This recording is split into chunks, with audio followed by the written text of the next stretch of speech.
We are living in a state of information war, or more accurately, disinformation war, and its target is Russia. The international community needs to hear only one version of the events, the so-called atrocities of the Russian soldiers killing civilians.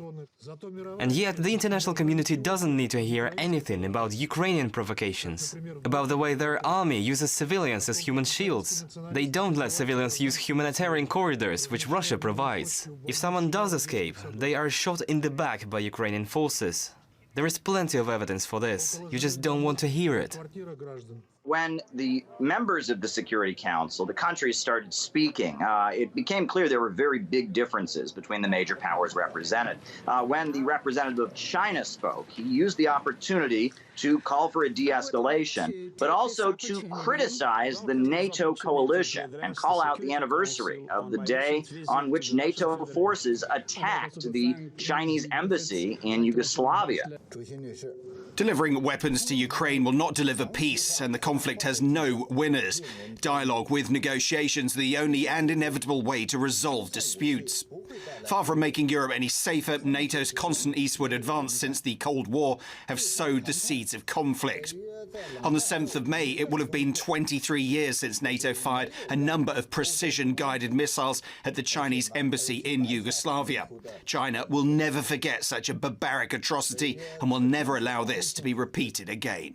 Now, the representative of the United States, who was chairing the meeting in her rotating role, she's the rotating president of the UN Security Council, she spoke, and when she spoke, she accused Russia of simply lying. She didn't get into specifics. She just claimed that basically everything Russia says is somehow a conspiracy theory or a lie. Russia has even claimed that Ukraine is attacking itself, that they bomb their own buildings, attack their own people, and assaulted their own democracy.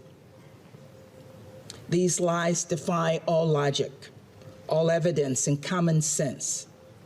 Now, the whole world knows that since 2014, there has been shelling and attacks on Donbass and the eastern regions of Ukraine, that there has been a huge effort to lock Russian-speaking people in Ukraine out of the political process. There has been relentless attacks against civilians, and what she's saying simply doesn't match the very well verifiable record of events that have taken place in that country. You don't know and you don't want to know what insults and hatred was targeted against everything related to Russia. Not just at the everyday level, but also at the level of governmental officials and public figures. You don't know that since Ukraine gained independence, absurd Ukrainian school history books have spawned an entire generation of people full of hatred of Russia. Russophobia has become a national idea. You won't find in Russia anything of the sort towards Ukraine and Ukrainians.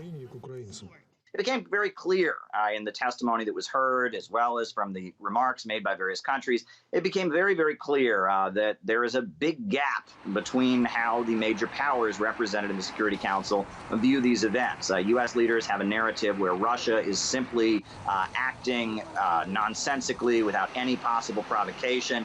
Russia, on the other hand, is pointing out what has led up to the situation and the real crimes and atrocities that have been committed over the past 8 years since the United States toppled the Ukrainian government in 2014 and installed a kind of NATO puppet regime. And at that point, you know, there just doesn't seem to be a clear point of agreement about what's going on in Ukraine among the great powers. You know, we have China speaking up and talking about NATO's actions around the world that have led to instability in other parts of the world. So quite a meeting, but not really much accomplished in terms of countries finding common ground at the UN Security Council.